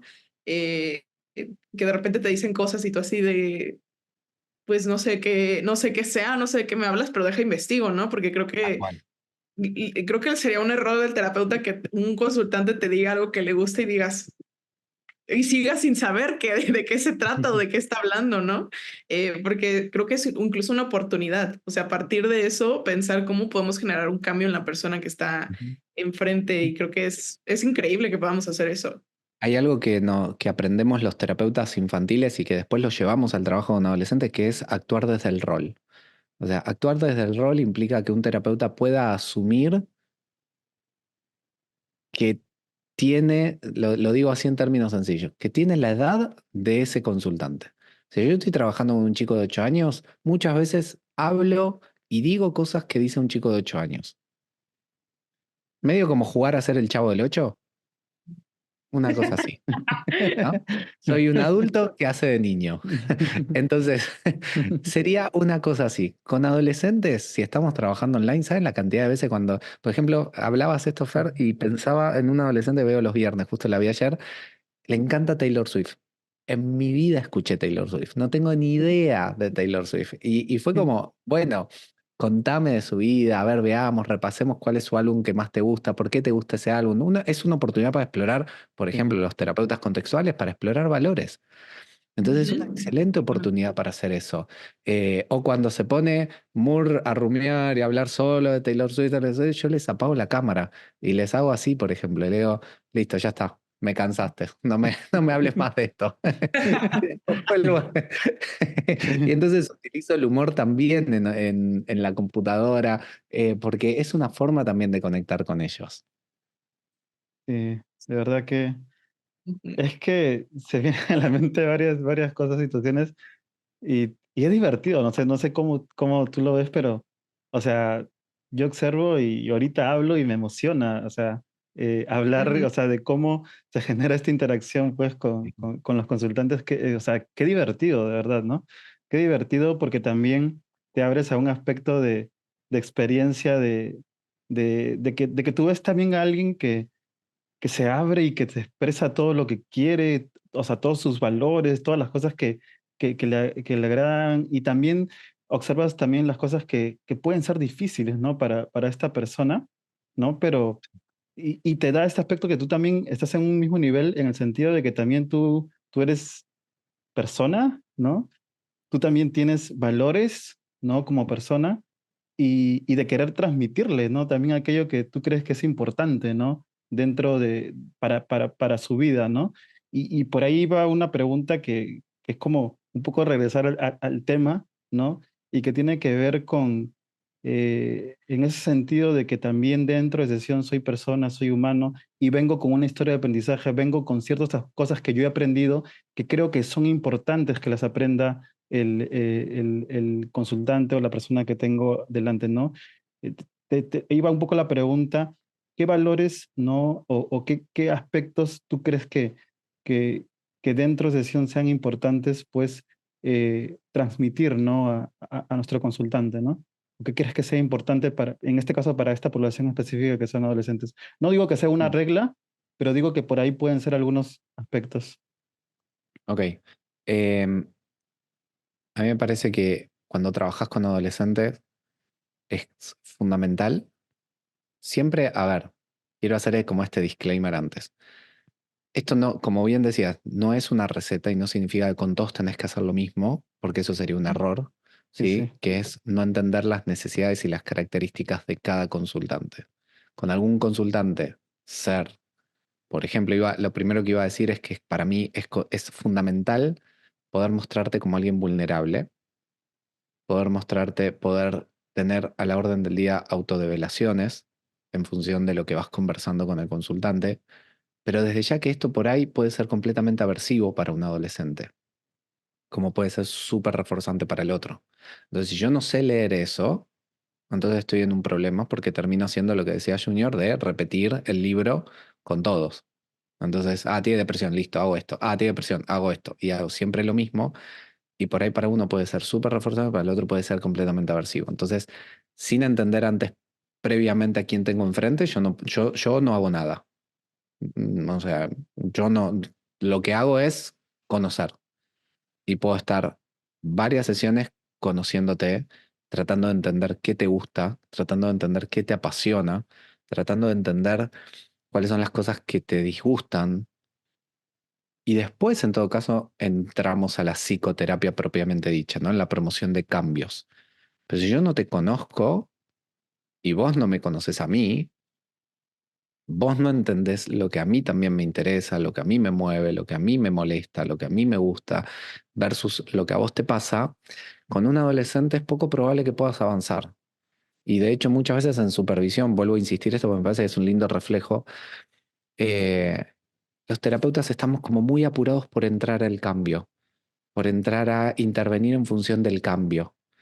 Y con un adolescente, para mí con nadie, ni con un adulto, ni con un niño, pero con un adolescente mucho menos, vas a lograr algo. Recuerdo un terapeutas que me decían, pero ¿cómo?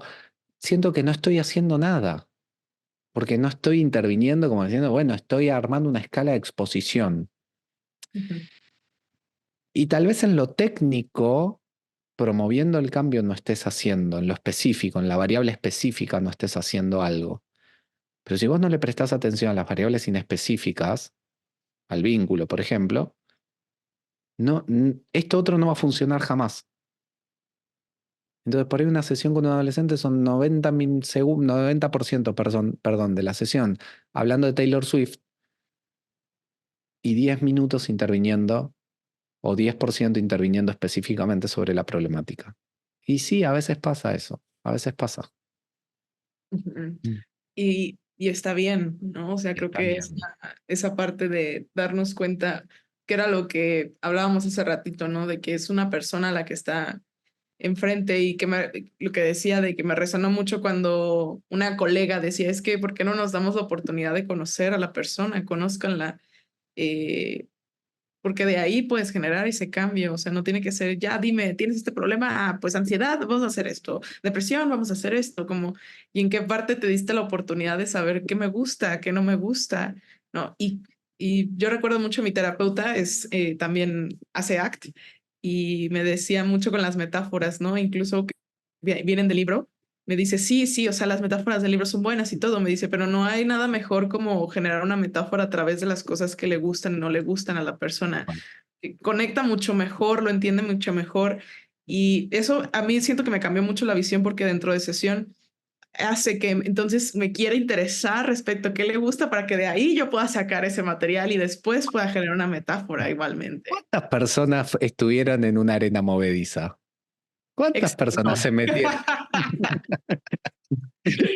Sí, sí. Hay veces que digo, ¿conoces lo que es una arena movediza? Y te quedan mirando diciendo, o sea, Sí, si sí. tienen más o menos nuestra edad, le podés hacer referencia a Indiana Jones. Pero si es un adolescente, te mira diciendo, ¿de qué me estás hablando? Tipo. Entonces, 100%, 100% de acuerdo. Sí, Completamente. es Sí, que sí. sí, o sea, nuevamente tratar los aspectos como que esto es para esto, para el otro, puede ser complicado y creo que también nos genera puede ser estresante pensar que, imaginemos, ¿no? Que funciona, que yo digo, bueno, yo sé que esto funciona para esto, y me comenzó a funcionar con uno, con dos, con tres, y yo uno cuarto y no me funciona. Y si no me funciona, ¿qué? ¿No? Me quedo allí, o sea, ¿qué hago en ese momento, no? Y a veces las preguntas que pueden surgir a un terapeuta es, uy, no apliqué bien el protocolo, lo hice mal. O sea, pues estoy pensando un poco también en el terapeuta de que lo hice mal, y, ¿y ahora qué hago? ¿No?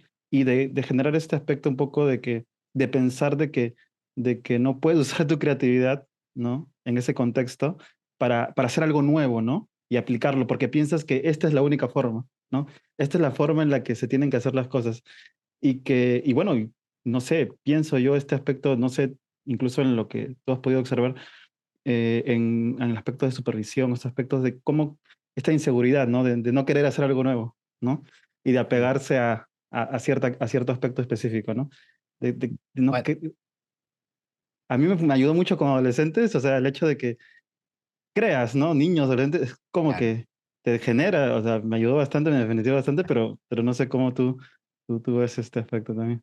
Ujú. A ver, también ahí como que pongo un poquito la dosis de compasión. Ujú. Porque, ¿por qué? Porque cuando recién nos recibimos no tenemos ni idea de qué es lo que tenemos que hacer. O sea, no sabemos cómo trabajar con pacientes. Y la verdad es que lo que mejor nos viene al tiro es el libro. Es el libro que nos diga sesión 1, sesión 2, sesión 3. Todos atravesamos esa instancia y todos abrazamos al libro y decir, qué tranquilidad que me da esto. En la medida en que vamos avanzando en nuestro recorrido profesional, nos vamos animando también un poquito a soltar ese libro y empezar a desarrollar nuestras propias intervenciones. Entonces, yo honestamente, una de las cosas que suelo recomendar es, si tenés, vamos a poner una moneda universal, si tenés $10 para gastar, porque encima ese es otro punto, recién nos recibimos y generalmente no tenemos mucho en nuestra billetera. Claro. Entonces, tenemos que elegir, no podemos Sí. estar haciendo todo, ¿no? Salvo que seamos, no sé, Paris Hilton. Pero si no, tenemos que elegir. Y bueno, yo una de las cosas que sugiero es, si tenés que elegir, si tenés la chance de la posibilidad de hacer todo, genial. Pero si tuvieras que elegir, yo te recomendaría en esta primera etapa, elegí supervisar. Y luego elegí formarte. Porque la formación es fundamental,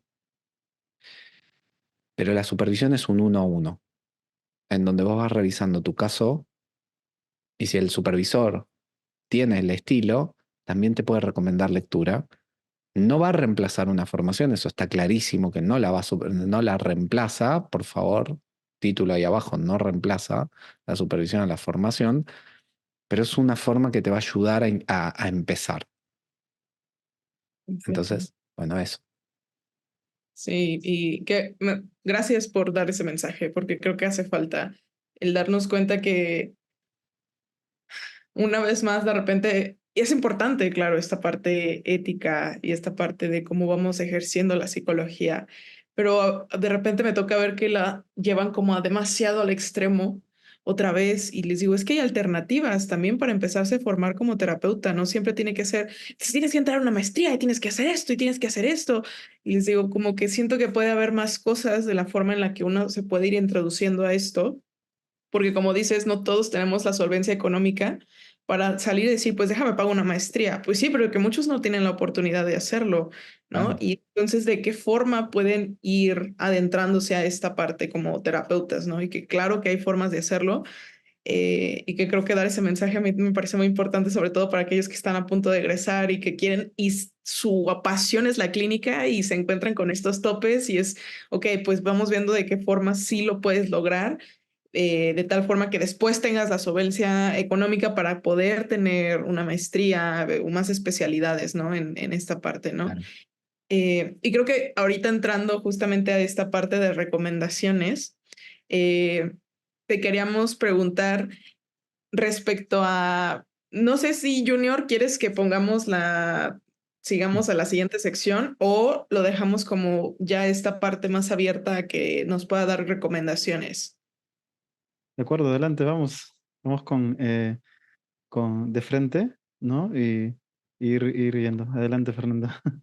Ok, No te cortes. entonces, justamente aquí, Gabriel, nos gustaría que nos pudieras dar, no sé si alguna recomendación, algún consejo, alguna reflexión que tengas, a lo mejor incluso de este tema para psicólogos, para no psicólogas, para personas en general, algo que nos quieras comunicar, que nos quieras recomendar o que nos quieras dejar como reflexión para cerrar ya un poco igualmente con esta gran entrevista que estamos teniendo.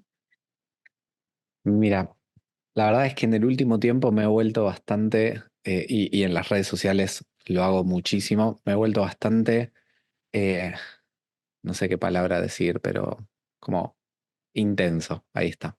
Me he vuelto bastante intenso con lo que es el cuidado personal. Eh, a ver, si bien esto aplica para todos, no solo para colegas, pero algo que me ha dado la profesión en este último tiempo, en este último año y medio, por ejemplo, es que cerca del 90% de mis consultantes son colegas. Eh, y es una particularidad muy interesante. Ujú. Y con lo que me vengo topando, consultante a consultante, colega a colega, es que muchos empiezan a desarrollar distintos tipos de patologías que están fuertemente asociadas al estrés. Y Ujú. patologías que en algunos casos no hay vuelta atrás. O sea, no atribuimos el 100% a los factores psicológicos, esto está claro, pero los factores psicológicos sabemos que ayudan y mucho al desarrollo o al desencadenamiento de una patología. Y la verdad es que cuando uno empieza a explorar un poquito cómo es el día a día, nos encontramos con terapeutas que atienden 10, 11 horas, que suman docencia, que suman la vida personal, que suman el trabajo, y que suman esto, y que suman lo otro, y tiempo de ocio, tiempo de relajo, tiempo para vos, tiempo de cuidarte. No mucho en semana, tal vez el domingo un par de horas, y eso es todo. Entonces, me parece que si tuviera que dejar un mensaje muy que, como insisto, me he vuelto muy intenso en el último tiempo, es promover tu autocuidado, porque realmente estamos viviendo una etapa en la que al menos a mí me preocupa muchísimo la falta de espacios para uno mismo que estamos dejando. Entonces, tal vez eso. Sí, y me gustaría agregar como algo, bueno, a lo mejor ya eso a nivel personal, justamente el año pasado yo pasé por una situación de burnout muy fuerte Ujú, y que me pasaba esto, ¿no? Porque trabajaba en un hospital y aparte yo atendía por afuera y llegó como un momento de mi vida donde yo creo que les decía, yo estaba en un lugar muy oscuro, ¿no? Porque era de verdad nada, cosas que me gustaran y se vio implicado ya hasta la parte profesional, ¿no? Porque ya me enojaba el saber que tenía que atender, ya era como, no quiero hablar con nadie, no quiero ver a nadie. Y ahora que ya he estado como más, renuncié al hospital y otra vez como que dije, por autocuidado no puedo seguir estando desde esta perspectiva, ¿no? Y que noto que ya empecé a hacer cosas como hacer ejercicio, como ver una serie, ¿no? Que tenía tiempo que no ni siquiera me daba el permiso de hacer, escuchar música, salir con mis amigos, conectar con las cosas que son importantes para mí. Y empecé a notar incluso yo cómo me sentía, de que me siento mucho mejor, ¿no? mm, Y mi trabajo se empezó a mejorar por esa parte, porque ya me sentía mucho más tranquila, ya empecé a disfrutar otra vez las cosas que hacía. Y que creo que, de hecho, hace poquito subiste un post que yo compartí y dije, sí, cierto, de como cosas que hacemos como en forma de autocuidado, que decía esto, por ejemplo, de no contestar Ah, el teléfono, de los mensajes, y yo ahí me identifiqué, dije, porque yo llego a un momento en donde digo, ya, no, hoy no voy a hablar, no voy a tocar el celular para nada, tal porque cual. necesito desconectarme de todo eso. eh. Y creo que sí hay que hacerle un poco más de ruido a esto, porque también lo noto en consultantes y también muchos psicólogos, que les digo, es que toda nuestra vida es trabajo y en qué momento nos divertimos, en qué momento salimos, en qué momento conectamos con ello y empezamos a llegar a lugares súper desagradables por esa situación. Y Ujú. muy chistosamente nos preguntamos de, ¿y por qué estoy aquí? Y yo, bueno, ¿no? O sea, como que de contar, tiene en cuenta el contexto, ¿no? Lo que está pasando, ¿no? Claro. Entonces, a mí me parece súper valioso esto y definitivamente lo confirmo, el autocuidado, no solamente como terapeutas, como personas en general existiendo y viviendo, es súper esencial en nuestras vidas para poder estar bien. Ujú, sí, de hecho, en muchísimos casos, muchísimos, nuestro trabajo es contraturno. O sea, cuando la gente deja de trabajar, nosotros es cuando más trabajamos, porque es Ujú, cuando tenemos los horarios. Entonces, eso nos lleva también a que muchas veces nos alejemos de nuestros seres queridos. Tal vez no nos podemos juntar en la semana con amigos, no podemos juntarnos no sé, con familiares. ¿Por qué? Y porque justo en el horario que ellos dejan de trabajar, nosotros estamos atendiendo. Y esas cosas llevan a que uno se vaya alejando de ciertos espacios que son importantes. Así que hago mucho hincapié en eso, en el cuidado personal. ujú, definitivamente. Sí, sí. Bueno, en ese aspecto no tengo que agregar porque creo que sí es algo, o sea, demasiado importante. O sea, este aspecto del autocuidado. Digo, no tengo que hablar, pero probablemente voy a hablar ahorita. El autocuidado yo creo que sí es algo demasiado importante porque la verdad que permite hacer o sea, pensando en profesionales como psicólogos, ¿no? Permite hacer tu trabajo de mejor forma, probablemente.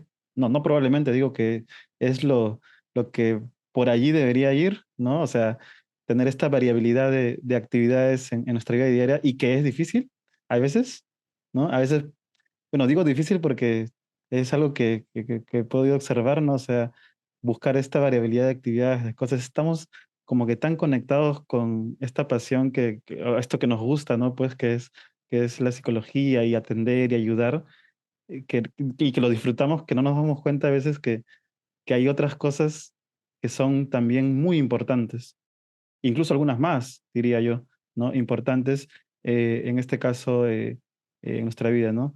Y para la comunidad en general, este aspecto, porque también es como que vivimos en una sociedad en la que todo se mueve rápido, en la que tenemos que estar como que hay una regla, ¿no? De que tenemos que estar activados. Incluso hasta se me salió una regla hace un rato, oye, que siempre sigas haciendo, ¿no? Entrevistas, o divulgando, ¿no? Porque es como que hay esta regla de que, oye, no tenemos que parar, tenemos que avanzar, ¿no? Claro, Tenemos que producir, sí. tenemos que hacer, y no nos damos un espacio como para hacer una pausa, ¿no? Y poder, en este caso, conectarnos con otras cosas que también, y puedo asegurar, probablemente sean mucho más importantes, ¿no? En nuestra vida, ¿no?